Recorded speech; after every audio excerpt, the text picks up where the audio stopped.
আলহামদুলিল্লাহ। সো আমরা অফিসিয়ালি ক্লাসটা শুরু করি। সবাইকে ক্লাসে স্বাগত। আসসালামু আলাইকুম এভরিবডি।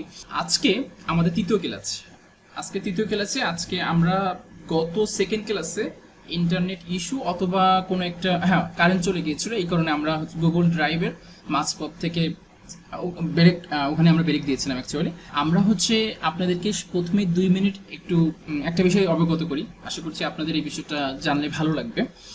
সেটি আমরা তো বেসিক্যালি একটা স্কিল ডেভেলপমেন্ট করছি। আমাদের মূল ফোকাস আমরা ফ্রিল্যান্সার হব বা ফ্রিল্যান্সিং মার্কেট প্লেসে আমরা কাজ করব ইনশাআল্লাহ।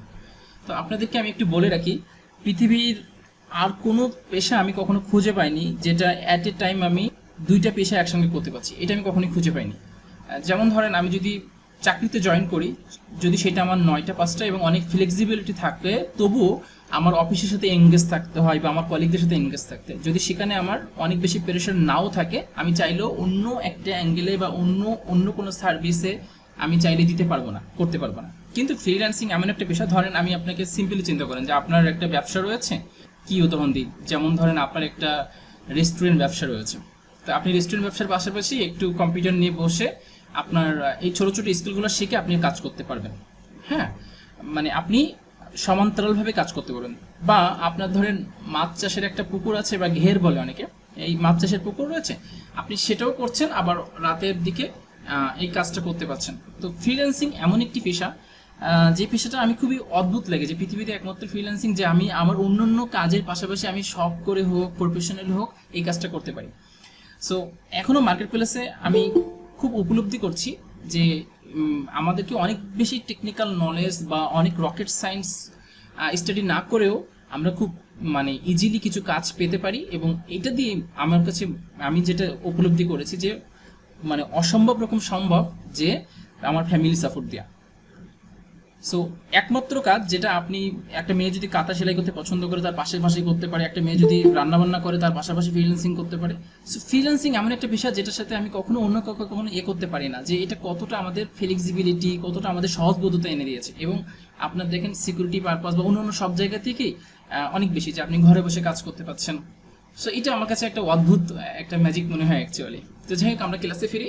আমাদের সেকেন্ড ক্লাসে গুগল ড্রাইভের মাঝপথে আমরা ছিলাম, আমরা সেখানে যাব। তারপর আমি একটু সবাইকে অবগত করে রেখেছি, আমরা ফার্স্ট ক্লাসে বেসিক্যালি আমাদের যে স্কিল ডেভেলপমেন্ট করবো, আমরা সাধারণত ইমেল মার্কেটিংটাকে প্রথমে রাখেছি। এরপরে আস্তে আস্তে আমরা ধাপে ধাপে অন্য আরও কোর্স লঞ্চ করে দেবো ইনশাল্লাহ। সেটা অবশ্যই বিনামূল্যে করবো ইনশাল্লাহ।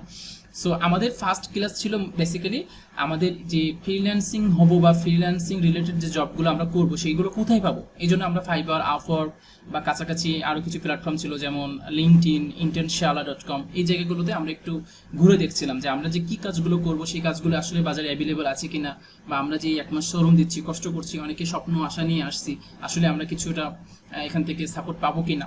সো ওই জন্য আমরা প্রথমে ওইটা রিলেটেড রেখেছিলাম। তারপরে আমরা বেসিক একেবারে গুগল অ্যাকাউন্ট দিয়ে শুরু করেছিলাম, যেটা জিমেল অ্যাকাউন্ট ক্রিয়েট করা, সেটাকে সিকিউরিটি লেয়ার তৈরি করা। এরপরে আমরা গিয়েছিলাম এই যে আমরা বিভিন্ন অ্যাকাউন্ট ক্রিয়েট করছি, এগুলো সংরক্ষণ করার জন্য অ্যাকাউন্টগুলো, সেটার জন্য আমি সাধারণত রিকমেন্ড করছিলাম যে গুগল কিপকে।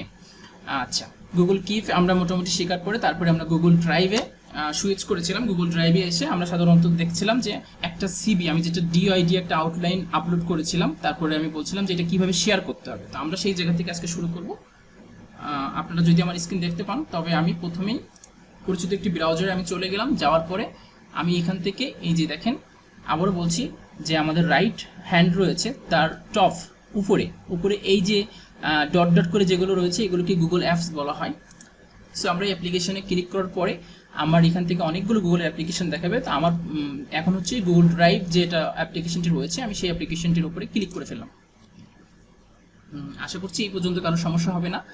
আচ্ছা, তো গতদিন আমরা যেটা দেখেছিলাম যে আমি এখানে একটি ফাইল দেখতে পাচ্ছি, পিডিএফ ফাইলটা আমরা সাধারণত শেয়ার করবো কিভাবে আরেকজনের সাথে, সেটা আমরা আসলে দেখতেছিলাম। তো শেয়ার করার অপশন আমি প্রথমে বলেছিলাম যে আমি এখানে একটা ইমেল অ্যাড্রেস দিচ্ছি। সেই ইমেল অ্যাড্রেসে যেমন এই যে দেখছেন একটা ইমেল অ্যাড্রেস আছে, যেখানে আমি আমার পিডিএফটা শেয়ার করেছিলাম। আচ্ছা, এরপরে আমি বলছিলাম যে আমি চাচ্ছি যে এই লিঙ্কটা, আমার একটা গ্রুপ রয়েছে, সেই গ্রুপে 1000 পার্সন রয়েছে, সেই 1000 পার্সনের কাছে শেয়ার করতে। তো 1000 পার্সনের ইমেল অ্যাড্রেস কালেক্ট করা আমার জন্য একটু টাফ, এই জন্য আমি জাস্ট রাইট বাটনে ক্লিক করব, তারপরে শেয়ারে চলে যাব। শেয়ার থেকে নিচে একটা অপশন আছে কপি লিঙ্ক, এই কপি লিঙ্ক করে আমি তাদের কাছে আমার এই শুধুমাত্র লিঙ্কটা, লাইক আমি একটা নিউ ট্যাব নিলাম, তারপর একটা এই যে এই লিঙ্কটা আমি তাদের কাছে পাঠিয়ে দিলে তারা এই গ্রুপের বা ফাইলের অ্যাক্সেস হবে। তবে তার আগে কিছুটা শর্ত রয়েছে। শর্ত হচ্ছে আমি তার আগে রাইট বাটন ক্লিক করে শেয়ার থেকে আবারও শেয়ার বাটনে ক্লিক করব। ক্লিক করার পরে আমার এখানে কিছুটা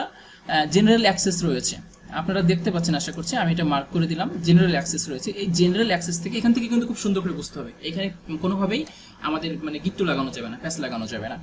এই জেনারেল অ্যাক্সেস মানে আমি যে লিঙ্কটা শেয়ার করব এই লিঙ্কটা কারা দেখতে পাবে কারা দেখতে পাবে না। ধরলাম, জাস্ট সিম্পলি চিন্তা করেন, আমি 1000 মানুষকে শেয়ার করেছি, একদিন পরে আমি আবার মনে করলাম যে যাদেরকে শেয়ার করেছি আমি সেই শেয়ার অ্যাক্সেসটা আবার দিতে চাচ্ছি না, সেটা কিভাবে আমরা আবার রেস্ট্রিক্টেড করব, সেই বিষয়গুলো আমরা জেনারেল অ্যাক্সেসের ভিতরে পেয়ে যাবো। জেনারেল অ্যাক্সেসে ক্লিক করলে আমরা সাধারণত দুইটা অপশন পাবো। একটা হলো রেস্ট্রিক্টেড মানে হচ্ছে এই লিঙ্কটা সামহাও যদি কারো কাছে যায় তবুও সে দেখতে পাবে না। তাকে যদি দেখতে হয়, সেই 1000 পার্সনকে যদি দেখতে হয়, আমার যে গ্রুপ রয়েছে যে 1000 মানুষের কাছে আমি লিঙ্কটা শেয়ার করব, তাদের যদি দেখতে হয় তাহলে অবশ্যই আমার জেনারেল অ্যাক্সেস থেকে এই যে নিচে একটা অপশন রয়েছে anyone with the link, এইটা অবশ্যই আমার সিলেক্ট করতে হবে। সিলেক্ট করার পরে এখানে 3টে অপশন রয়েছে, যে যারা এই লিঙ্কটা পাবে তারা কি শুধুমাত্র দেখতে পারবে, নাকি তারা কমেন্টার হিসেবে থাকতে পারবে, নাকি তারা এডিটর হিসেবে থাকবে। ভিউয়ার মানে হচ্ছে তারা শুধুমাত্র দেখতে পারবে, কেমন। আর কমেন্টে সাধারণত ব্যবহার করা হয় না। এডিটর মানে হচ্ছে যে ফাইলটা তো দেখতে পাবে, চাইলে সে ফাইলটা এডিট করতে পারবে, ডিলিট করতে পারবে, বিভিন্ন মডিফাই করতে পারবে, ঠিক আছে। তাহলে আমরা জেনারেল অ্যাক্সেস থেকে আমরা এই ভিউয়ার কমেন্টার আপাতত রাখলাম। সাধারণত আমার রিকমেন্ড হচ্ছে সবাইকে ভিউয়ারটা দিবেন, যারা একমাত্র আপনারা একই টিমে কাজ করবেন তারা শুধুমাত্র এডিটর অ্যাক্সেস দিবেন, আদারওয়াইজ সবসময় ভিউয়ার রাখবেন। আশা করছি এই বিষয়টা ক্লিয়ার হয়েছে। এখন জেনারেল অ্যাক্সেস থেকে আমি আবার কিছুদিন পরে চাচ্ছি যে 1000 মানুষকে আমি 2 দিন পরে আর দেখাতে চাচ্ছি না, লিঙ্কটা আর কাজ করবে না, তারা দেখতে পাবে না। সেই ক্ষেত্রে আমি আবারও রেস্ট্রিক্টেড অপশন ক্লিক করে দিলে আমার লিঙ্কটা যদি এখন কারো কাছে যায়, আসলে সে লিঙ্ক পাবে কিন্তু দেখতে পাবে না। হ্যাঁ, সো আমি এখান থেকে রেস্ট্রিক্টেড থেকে অ্যানিয়ন উইথ দ্য লিঙ্ক করে দিলাম। দেওয়ার পরে এখান থেকে এই যে দেখেন এখানে একটা আছে লেফট সাইডে কপি লিঙ্ক বলে একটা বাটন রয়েছে, আমি এই বাটনে ক্লিক করলে আমার লিঙ্কটা কপি হয়ে যাবে। এখন আমি যে কাউকে এটা পেস্ট করে দিতে পারবো, ঠিক আছে। এখন কেউ যদি এটাতে ক্লিক করে সরাসরি কিন্তু এই যে দেখছেন এই লিঙ্কটাতে আমি ক্লিক করেছি, সরাসরি আমার ফাইলে চলে এসেছে। এখন যেহেতু আমি anyone with the link করেছি, সেই ক্ষেত্রে এই লিঙ্কটা আমি যাকে পাঠাবো সে দেখতে পাবে। তো এইটা ধরেন আপনি অনেক আপনার কাজে লাগবে, বিশেষ করে সিভি আপলোড, আপনার অফিসিয়াল ইমেজগুলো আপনি গুগল ড্রাইভে লাগবেন, তারপর আপনি যে কোনো জায়গা থেকে যখন তখন আপনি সেটা ইজিলি অ্যাক্সেস পেয়ে যাবেন, বা যে কাউকে আপনি শেয়ার করতে পারবেন। আপনার ওই যে সেই ইমেইলের মাধ্যমে গিয়ে করতে হবে না, জাস্ট বেসিক্যালি আপনি লিঙ্কটা তাকে দিয়ে দিলেই হয়ে যাবে। তো গুগল ড্রাইভে আপনারা এই তথ্যগুলো সেভ রাখতে পারেন।